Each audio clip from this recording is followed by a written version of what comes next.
Hello everyone, I am Dr. Abhishek Gakhar. Welcome to the podcast Talk with Dr. Abhishek Gakhar.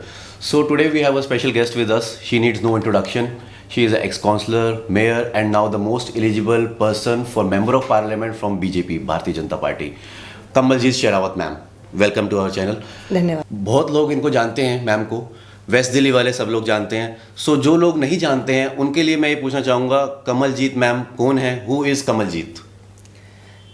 Kamaljeet Sehrawat पश्चिमी दिल्ली लोकसभा में पली बड़ी जन्म हुई एक ऐसी साधारण सी कार्यकर्ता है जो भारतीय जनता पार्टी के लिए काम कर रही थी.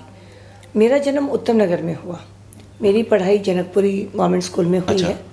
मैंने बीकॉम ऑनर्स किया, एमकॉम किया, बीएड किया. फिर मेरा पीजीटी टीचर के रूप में केंद्रीय विद्यालय में सिलेक्शन हुआ. मेरे जॉब ट्रांसफरेबल थी. मेरी बेटी बॉर्न हुई तो मुझे जॉब छोड़ना पड़ा और अपनी फैमिली बिजनेस को, एजुकेशन का फैमिली बिजनेस, उसको ज्वाइन किया.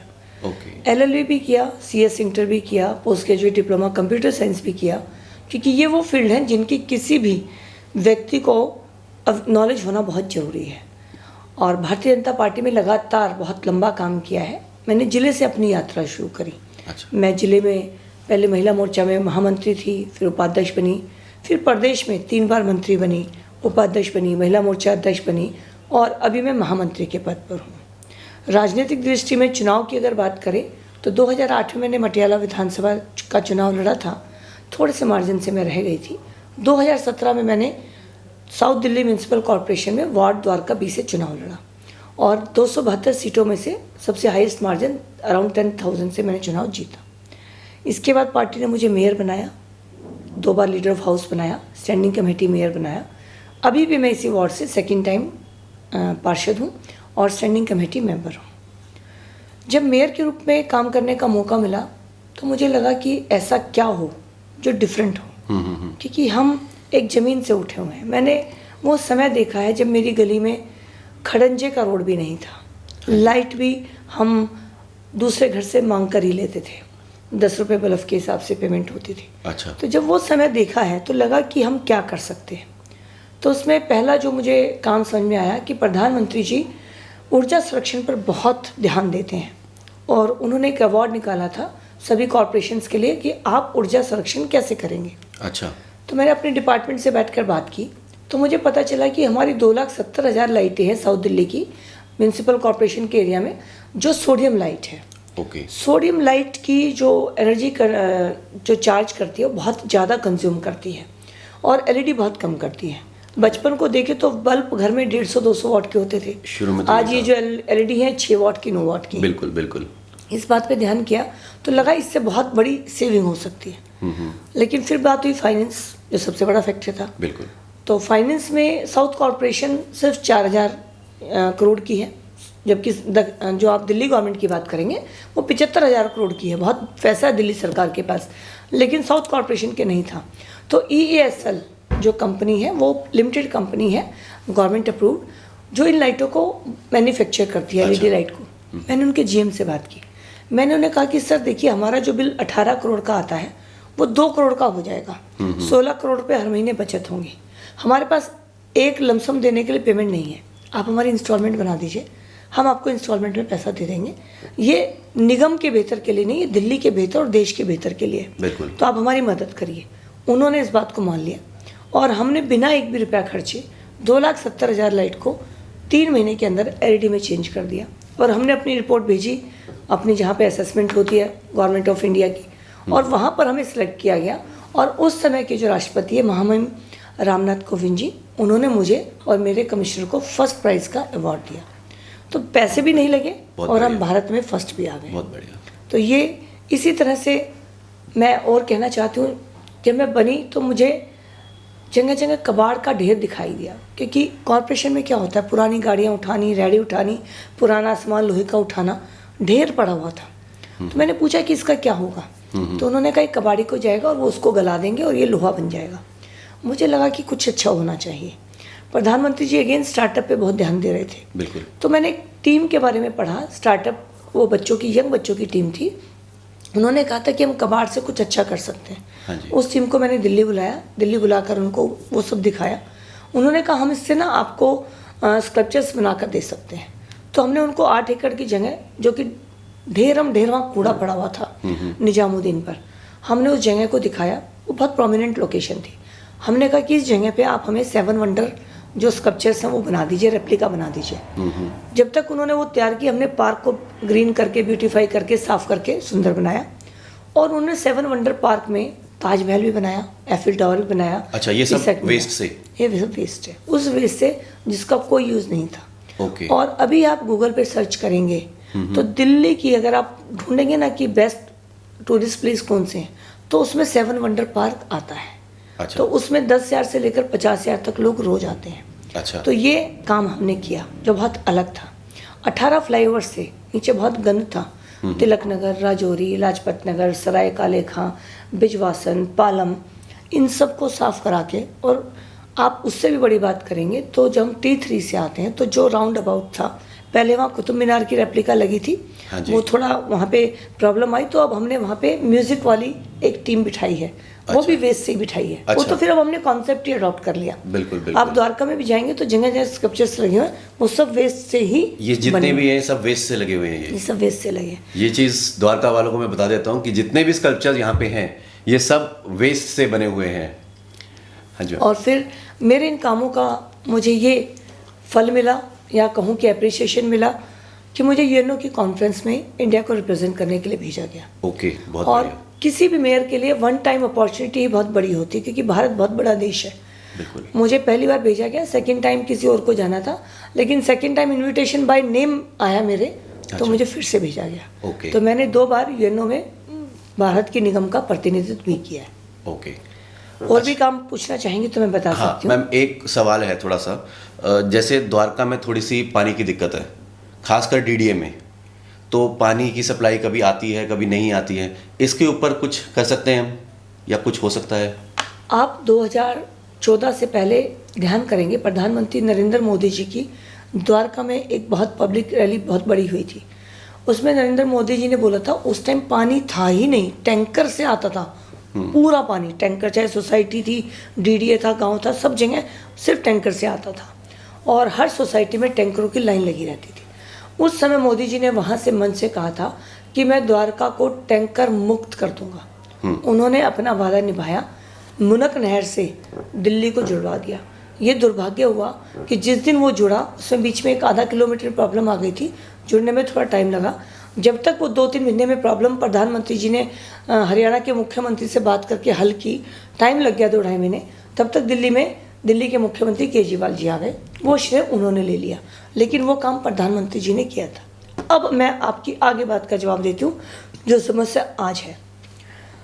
कोई भागीरथ द्वारका में, दिल्ली में नहीं आने वाला जो नई गंगा ले आएगा। पानी ना हिमाचल और दे सकता, ना पंजाब, कोई भी स्टेट अपनी ज़रूरत से ज़्यादा पानी नहीं दे पाएगी। और दिल्ली अब यूँ नहीं बस रही है, दिल्ली यूँ बस रही है, वर्टिकल है, वर्टिकल, पॉपुलेशन बढ़ती जा रही है। बिल्कुल। दिल्ली को 2 पानी की लाइन डालनी चाहिए थी। 2980 करोड़ रुपए मेरे सामने गडकरी जी ने जल मंत्री होते हुए दिल्ली के मुख्यमंत्री को दिया 8 नालों पे एसटीपी लगाने के लिए। मैं गवाह हूँ। हाँ जी। वो डॉक्यूमेंट है, और डॉक्यूमेंट कभी मरते नहीं है। नहीं बिल्कुल। उन्होंने कहा कि इन 8 नालों पे एसटीपी आप पानी की लगा दीजिए सिस्टम, पानी जो होगा उसको आप बाथरूम के लिए अलग लाइन डाल दीजिए, ड्रिंकिंग वाटर आ जाएगा यमुना का जो मीठा पानी है, और जो आपका पोछा लगाने के लिए है, गाड़ी धोने के लिए है, जो बाथरूम यूज़ के लिए है, आप उस पानी को एसटीपी लगा के क्लीन करके सेकंड लाइन दे दीजिए। ओके। लेकिन उस पर काम नहीं हुआ। उसी पानी को आप पीते हो, उसी पानी से आप बर्तन साफ कर रहे हो, उसी पानी से आप घर में पोछा लगाते हो, गमलों में दे रहे हो। कहाँ से आएगा पानी?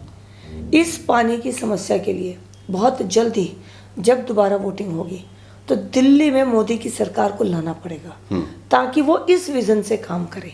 विज़न बहुत इम्पोर्टेंट है किसी भी शहर के लिए, खासकर दिल्ली के लिए। अगर नेता विज़न वाले नहीं हैं तो ये वोट तो देगा कोई और, लेकिन भुगतेगी द्वारका। बिल्कुल। हाँ जी बताइए।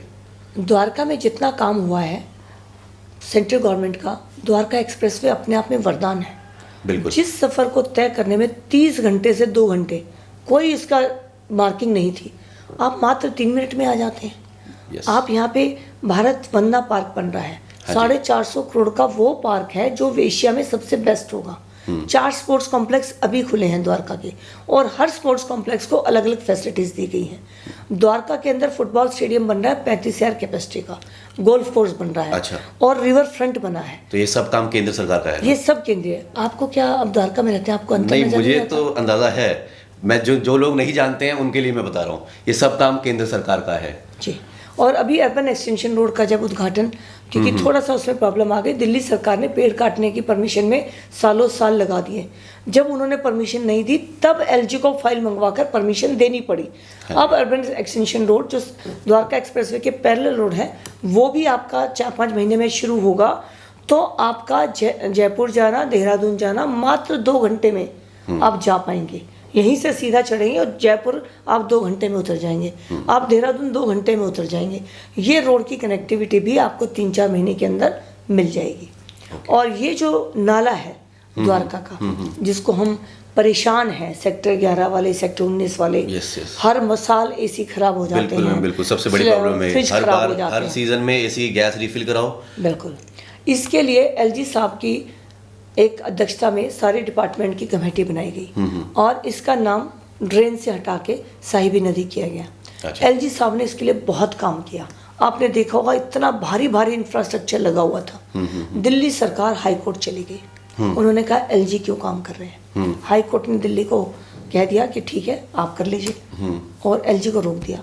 आज काम होना ही बंद हो गया। और एलजी साहब का और हमारी मिनिस्ट्री का ये विज़न था कि साहिबी नदी में एक बोट चले, जो यहाँ से मान लीजिए पंजाबी बाग जाना है तो हम रोड से क्यों जाएं, बिल्कुल। हम यहाँ से स्टीमर में बैठे 5 मिनट में मैं पंजाबी बाग आपको इसका एक एग्जांपल देता हूँ। मैं सिंगापुर में था और वहाँ पर भी ऐसा ही है।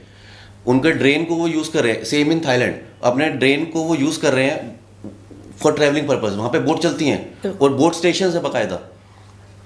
मैं आपको ये कहना चाहती हूँ, जैसे ही हमें दिल्ली की जनता आशीर्वाद देके हमें दिल्ली और सेंटर दोनों में लेकर आएगी, तो ये जो है इसको हम ट्रांसपोर्ट का सिस्टम बनाएंगे। अच्छा। ये ट्रेन को डेवलप करेंगे, इसके रिवर फ्रंट डेवलप करेंगे, और इसको हम बोट सिस्टम, ट्रैवलिंग प्लस जो सामान आता है उसके लिए हम इसको कर देंगे। पूरा इसका प्लान तैयार है, लेकिन दिल्ली सरकार कोऑपरेट नहीं कर रही है। तो इसलिए दिल्ली सरकार में जब तक ये, मैं कभी पॉलिटिकल मैं ये नहीं कहती कि सब जगह बीजेपी हो जाएगी, लेकिन कोऑर्डिनेट तो करना पड़ेगा, वो सरकार तो होनी चाहिए। बिल्कुल बिल्कुल मैम। मेट्रो के प्रोजेक्ट के लिए ये पैसा नहीं देते हैं। अभी आपने देखा होगा मेरठ का जो रैपिड रेल का है, पैसे नहीं दिए तो हाई कोर्ट को क्या कहना पड़ा, इन्होंने कहा पैसे नहीं है। हाँ जी। तो हाई कोर्ट ने कहा कि आपके पास ऐड के लिए पैसे हैं और दिल्ली की जनता के लिए पैसे नहीं है, और जो पॉल्यूशन है उसके लिए भी लेकर माइंड में बहुत प्लान है। ये कह सकती हूँ कि विज़न वाली सरकार दिल्ली को दीजिए, मेरा निवेदन है दिल्ली वालों से। और आपको 50 दिन दिल्ली के लिए देने पड़ेंगे, खुद दिल्ली के लिए बाहर निकलकर लोगों से अपील करनी पड़ेगी, क्योंकि ये पक्ष और विपक्ष का चुनाव नहीं है, ये दिल्ली का चुनाव है, ये देश का चुनाव है। आप भी तो देखिए, आपका ट्रैवलिंग जॉब है, आपका बिजनेस भी सब जगह है, आपको अपनी प्रोफेशनल गाइडेंस के लिए जाना पड़ता है, तो आप बाहर जाते हैं तो आपको क्या अंतर महसूस होता है अब के भारत और विदेशों में जो अब आप देखते हैं? मैम, एज अ इंडियन अगर मैं बात करता हूँ तो बहुत ही ज़्यादा अंतर महसूस होता है। आपसे मैं एक छोटा सा किस्सा शेयर करूँगा। लास्ट ईयर मतलब मैं आई वॉज इन सिंगापुर, तो I was travelling in a cab. Suddenly in between the cab person said कि आप इंडिया से, मतलब you are from India? I said yes. He said Modi ji banned 2000 rupees currency. मतलब मुझे भी नहीं पता था ये चीज़ हो गई है। तो उसके बाद उसने कहा Indian economy is changing completely. So बहुत ही ज़्यादा फ़र्क लगता है हमें। उसके बाद अभी 2 months before I was in Tokyo, तो मैं वहाँ पे डिपार्टमेंटल स्टोर में था 7-Eleven पे। तो वहाँ पे जैपनीज़ थोड़ी सी ज़्यादा चलती है, इंग्लिश सब लोगों को समझ नहीं आती है। तो मैं कुछ सामान समझा रहा था उसे जो मुझे चाहिए था, तो वहाँ पे उनको समझ नहीं आ रहा था। तो एक और जैपनीज़ पर्सन साथ में खड़े थे, तो उनको मैंने समझाया ट्रांसलेट करके कि मतलब उन्होंने मुझे हेल्प करी उस चीज़ में। तो उन्होंने कहा from where you are? I said India.